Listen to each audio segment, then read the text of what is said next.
ఒక చుక్కకి, ఒక సూర్యుడికి కోట్ల కోట్ల చుక్కల్లో ఒక చుక్కకి, ఒక ఉపగ్రహంగా ఉన్న భూమికి ఇది పరిస్థితి.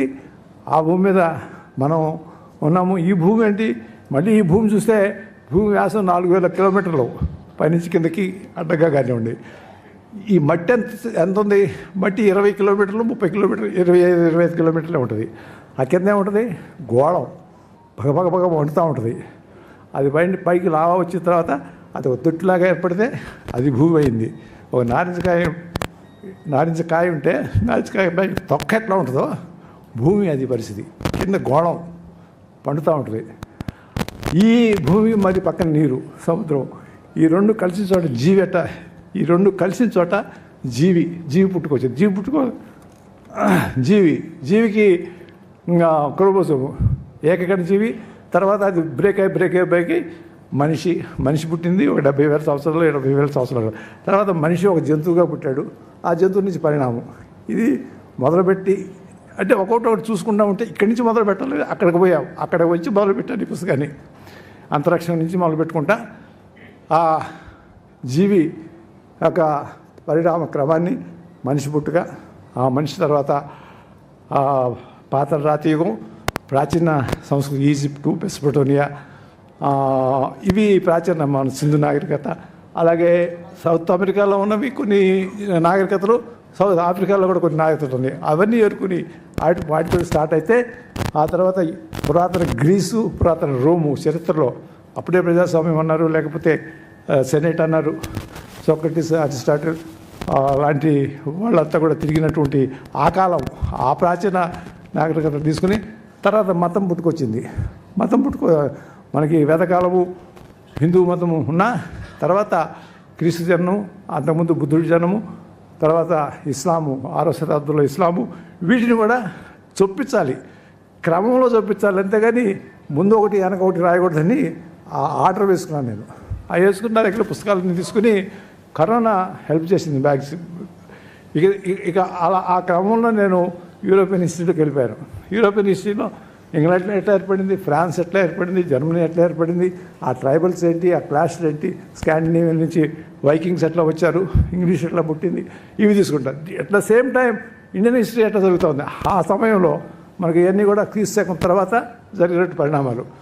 ఆ తర్వాత చైనా, అది కూడా ఒక ప్రాచీన సంస్కృతి ఉంది, దానికి ఒక హిస్టరీ ఉంది, దానికి 1000 సంవత్సరాలు 1000 సంవత్సరాలు ఉంది. సో అది అనుసంధానం చేస్తూ, ఇండియన్ హిస్టరీని అనుసంధానం చేస్తూ సైమల్టేనియస్గా ఈ 300-400 సంవత్సరాల్లో ఇక్కడే జరుగుతూ ఉంది. ఈ రకంగా ఒక క్రమంలో దాన్ని పెట్టుకుని ఆ తర్వాత మతాలు, మత కలహాలు, తర్వాత మత కలహాల తర్వాత ఓకే బోర్డు కొడుతుందా? మా అమ్మాయి చెబుతుంది, అమ్మా వచ్చేసి మరి పుస్తకం గురించి చెప్పాలి కదా. అంటే ఐమ్ సారీ, ఎమోషన్ ఇది. మరి నేను 30 సంవత్సరాలు అయింది వేదిక ఎక్కి. భారత్ అరే మైక్ దొరికిందని చెప్పి నేను మాట్లాడుతున్నాను కాదు. నాకు మైక్ ఇస్తారన్నా కూడా నేను ఎప్పుడు కూడా మైక్ వద్దని చెప్పేసి వెళ్ళిపోయాను.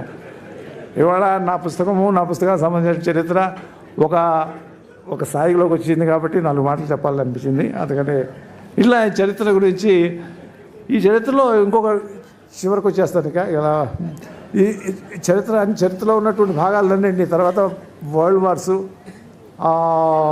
1, 2 అనేటటువంటి దగ్గర నుంచి తీసుకువెళ్ళిపోయి తర్వాత కోల్డ్ వారు, తర్వాత మిడిల్ ఈస్ట్ కాన్ఫ్లిక్ట్స్, ఇప్పుడు మిడిల్ ఈస్ట్ జరుగుతూ ఉంది కదా, ఇజ్రాయెల్ పాలస్తీనా గొడవలు జరుగుతూ ఉన్నాయి, వాటిని పెట్టుకుంటూ తర్వాత రష్యా డిజిగ్నేషను, ఫ్రెంచ్ రెవల్యూషను, తర్వాత అలానే Bolshevik revolution, American war of independence, అది కూడా అమెరికా చరిత్ర కూడా తింటూ పెట్టేశారు.